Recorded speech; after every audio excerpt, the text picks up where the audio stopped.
Look, more than 50 relatives of asylum seekers are being given permission to come to Britain every day. The number of family members of refugees granted visas to settle has more than trebled in a year. Darren, why is this happening? I mean, there's already a migrant crisis over there. Why are the doors wide open now for relatives as well? Yeah, I mean, look, this is clearly because Britain has endless room, right? We've got endless resource. We've got taxpayer cash to burn. I mean, forget the housing crisis, the Cumberland healthcare system. We've got the world's most expensive energy bills. But look, we've decided to roll out the welcome mat for every distant cousin, aunt, and uncle, twice removed, of asylum seekers that are already here, many of them that have arrived illegally. It's nothing short of national suicide, right? Especially when you look at the bigger picture. Just today, we found out from the Office of National Statistics that Britain's population is actually on track to hit 72.5 million by 2031. That's 3 times what Australia currently is, with far less room, obviously, than Australia as well. I mean, migration alone actually adds 5 million people in just 7 years. And that's not to mention the number of small boat migrants coming over as well that you guys managed to sort out with a little bit of national interest and, well, political will that is sorely lacking from all of our lot. Honestly, it wouldn't surprise me to find out they're on some kind of hormone replacement therapy that they like to talk about so much. Everything from birth rates, death rates, it's all irrelevant now because Westminster's obsession with mass migration, it's tearing apart the national fabric. Just today, I've reported on 3 asylum cases in which there have been knife attacks, stabbings, arrests, imprisonment. It's spiraling out of control and no one in the country wants it. So, you know, I can't understand for the life of me why it's happening other than this is the political class showing how very far removed they are from the people that they purport to serve.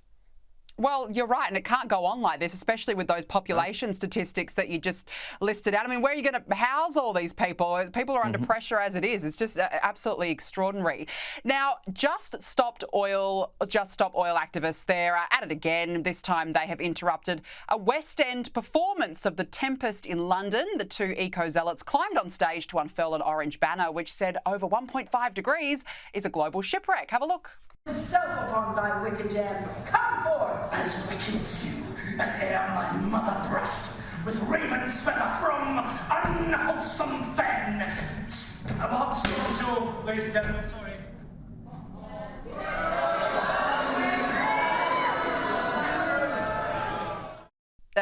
Darren, honestly, it drives me nuts to see this. A few weeks ago, 2 women sprayed chalk paint on Charles Darwin's grave in Westminster Abbey. Now they're not helping their cause, are they? Oh, absolutely not. If they cared one iota about their cause, they wouldn't be flying about more times than the US armed forces, or indeed, you know, they would get themselves over to China, which is burning more coal than Sauron's Mordor. I mean, this is absolutely farcical. The West End is so totally woke and captured, though, that to be perfectly frank, I assumed it was part of the performance at first.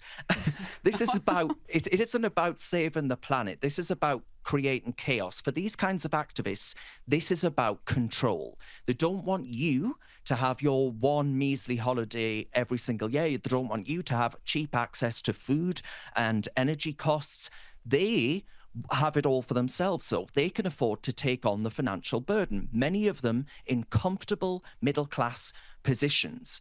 They're not eco-warriors ultimately, right? They're attention-seeking drama queens, which is no doubt why the West End was attacked in the first place.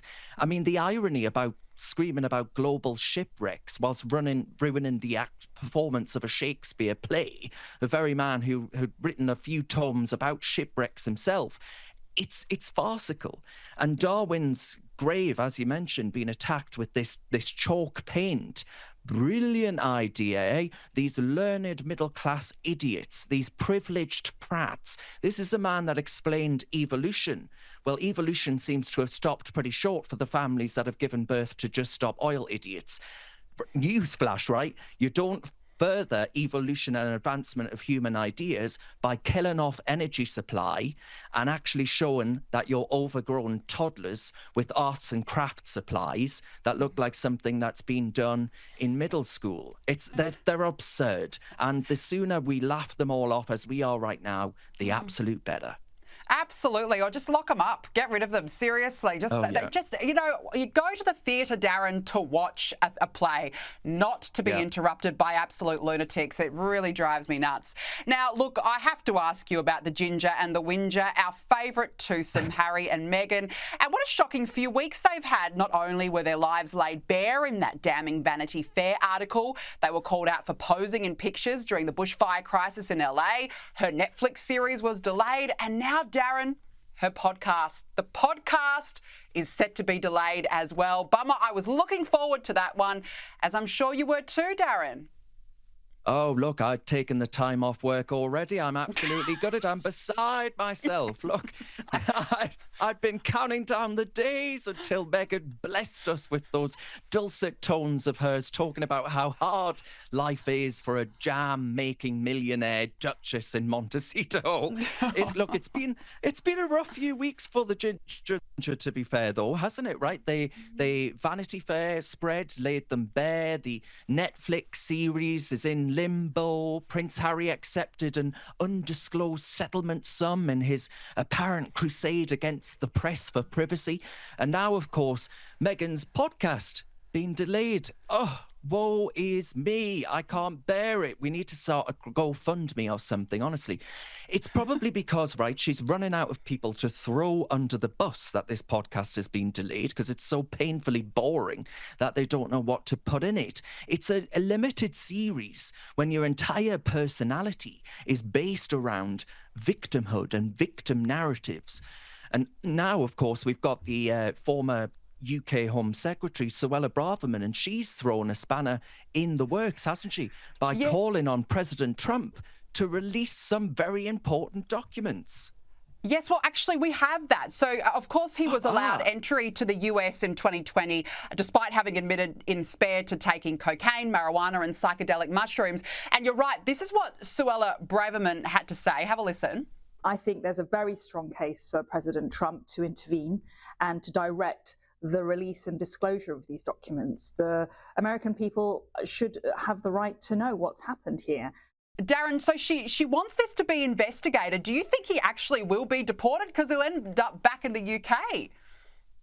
Well, I mean, look, she's calling on Trump to actually release those visa records, and if they are released, well, according to his memoir, they will indeed find evidence of an admission of drug use, which would have, as you mentioned, bar him from entering the United States. I mean, Harry banned from America, it's enough to make you shudder.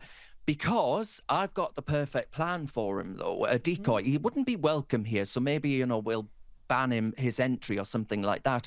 But if he gets himself into the English Channel in a rubber dinghy, we'll probably put him up in a luxury hotel if he claims asylum, and we'll say to him, we'll give you bed, board and benefits right up his street. Sometimes they're 5-star hotels, Danica, and he can complain about his family and let the British taxpayer pick up the tab. This is the perfect solution for this privileged prince. I wonder how he would cope, Darren. But you're right. I mean, if UK Labor's doing it to every single other person that enters the country, then Prince Harry is no exception. Oh, Darren Grimes, love having a chat with you. Thank you very much for joining me on the show this evening. My pleasure. Thank you very much.